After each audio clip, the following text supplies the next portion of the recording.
Well, if you live here in Shoal Lake, you fish on the lake, you have a cottage here, or you just care a lot about what happens, you're going to want to hear this.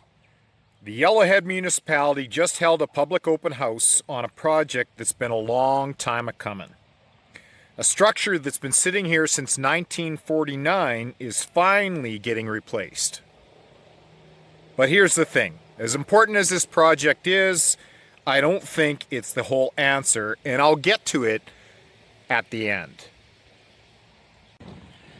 Hey, welcome back to Outdoors with Griff. Thanks for tuning in. You know what? Let's get into it. Let's go over what the Yellowhead Municipality just had for their open house. Let's go over the details in full, and you know what? Hopefully, you get as much information that you need to get behind the project. So the actual outlet project is replacing the existing infrastructure that's been here since 1949, over 75 years old, and it's in disrepair. It's in bad shape, and one way or the other, it has to be replaced. Okay. Right now, they have manual logs that control the levels of the lake. And just so I don't mess this up, I have them written down, but 3 control levels. With both logs in, it controls the level at 547.33 meters. And if one log is in, it's 547.16 meters. And with no logs in, it's 547. Okay? Problem with that system is there's seepage. Logs don't, block everything. Sometimes they're pulled out at wrong times. It's just a bad system. The structure fails and completely blocks fish passage. And by the way, that if any work is done without the fish passage, it's illegal. So it can't be left that way, right? The fixing the existing almost costs as much as replacing it. So why wouldn't we just replace it, right? So let's get into the details. The decision has been made for full replacement, okay? And you know what? It's a hot subject here in Shoal Lake, and let's dive into that. The fish passage piece. Let's understand it. So Manitoba has regulations that if any work on the outlet triggers this fish passage requirement. And the solution would be setting up riffle pool ladders along the north shoreline of that outlet. Okay, so natural rock riffles create a gradual gradient. Fish can easily navigate, and it opened up the fish movement that's been blocked for 75 plus years. And that's significant for anyone who fishes this lake, and I know a lot of you do. A fish ladder at this outlet is significant. We're talking about unlocking movement through a system that's been a dead end for a decade. Or for decades. Long time. So the new Weir. The new Weir is a 35-meter sheet pile weir. It's got interlocking steel driven into the ground. It's a fixed structure, no gates, no stop logs, no manual operation ever again. It's already been decided that the set elevation be 547.20 meters. That's the minimum to protect aquatic habitat, and is designed and analyzed by MPE Engineering. It's a division of Englobe for the Yellowhead Municipality. 3 storm scenarios were tested. One in every 2-year flood, Lake handles it easily, stays below the 547.440 meters. 1 in 10 year flood. Exceeds 547.40 by less than 2 inches and it clears up in under 7 days. The 1 in 100 year flood peaks at 547.64 meters and lasts for about 14.7 days. But the beach road stays dry. Existing structure, same flood, hits the 547.86 meters but lasts for 17 days. So the new structure would outperform the old one in every single scenario.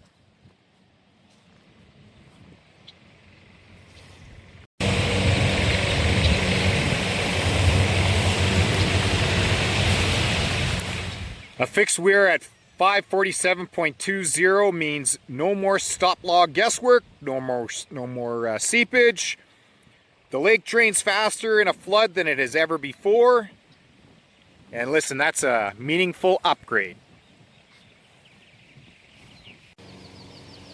The lake level. 2 critical thresholds, 547.20 and 547.40. 547.20 is the floor for aquatic health, and the weir will be set there. 547.40 is basically the erosion threshold, so the goal is to minimize time at this level. So with a fixed weir, it gives the system a natural, consistent drainage without human intervention, ties directly into the long-running debate between cottagers and landowners. This project won't end that debate, but removes one of the unpredictable variables.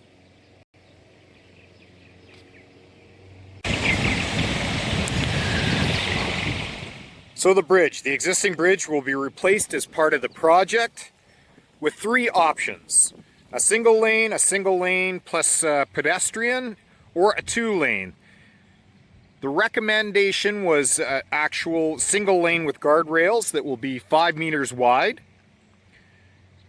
This will all be tendered as a design build that contractors will compete and design and price. Old concrete will be removed. Creek banks restored. Riprap armor protects the banks and the piers. And the new structure will have a 50+ year lifespan that'll be maintenance free.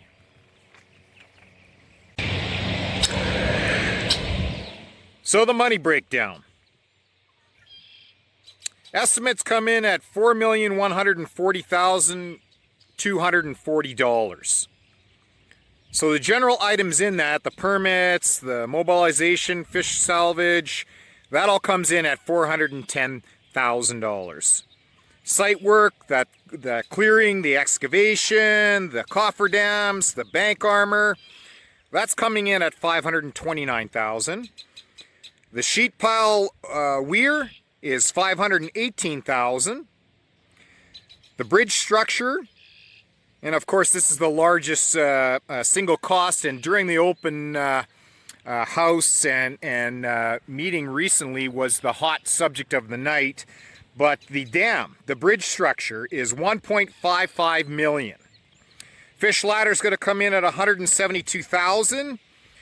There's a 15% contingency and 10% engineering and construction management, and of course good old GST of 5%.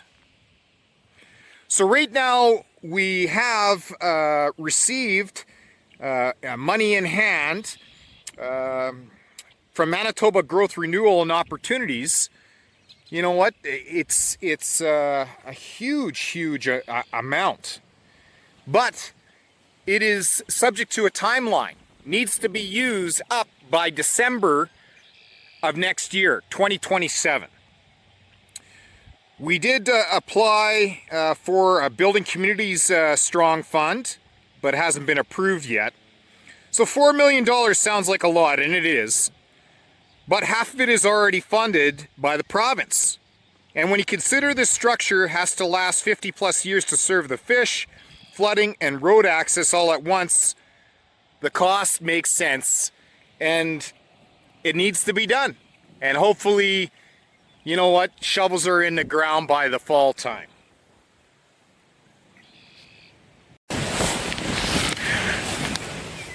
Alrighty. The good news first. Look, this project is a step in the right direction. A fixed weir that outperforms the existing structure, a fish ladder that opens up the system, a new bridge that's built to last 50 plus years.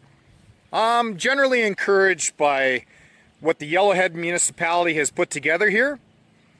The engineering is solid, the funding is partially in place, and in my opinion, this needs to happen.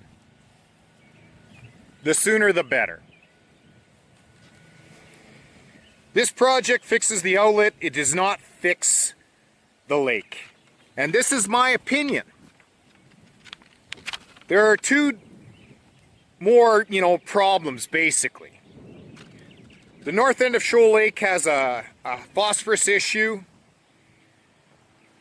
and a new weir isn't going to touch that.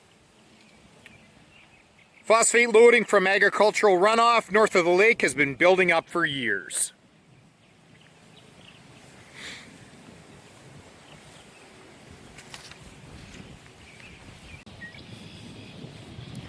As I walk along the north end here along the shoreline, you can already see the algae starting to form. Weed growth is heavy here. What I think needs to happen, remember this is my opinion, but this shallow north basin, it's accumulated sediment and nutrient-rich muck for a long time. But I still think it needs to be dredged. Dredging isn't cheap, but it's one of the few tools that actually removes phosphorus from the system rather than just managing it. Some lakes in Manitoba and Ontario have seen real recovery after targeting with the dredging. Shoal Lake deserves that conversation. And then, of course, the upstream water management. The phosphorus isn't coming from the lake itself, it's coming from the farmland north of it. Drainage patterns, tile drainage, wetland loss, these are all upstream inputs loading the North Basin. Better management of that water before it reaches the lake is a long-term answer. A new outlet's going to control how water leaves Shoal Lake, but we all need to talk about here is what's coming in. And the stuff that's already sitting at the bottom of the lake. This project is worth supporting. Go to the Yellowhead Municipality's website, follow along, get involved in the process. But let's not stop the conversation here. Shoal Lake deserves more than a new outlet. It deserves a real plan for its future. Hoping we all can make lots of memories out here on the lake. Thanks for tuning in. Like and subscribe and share. And we'll see you next week.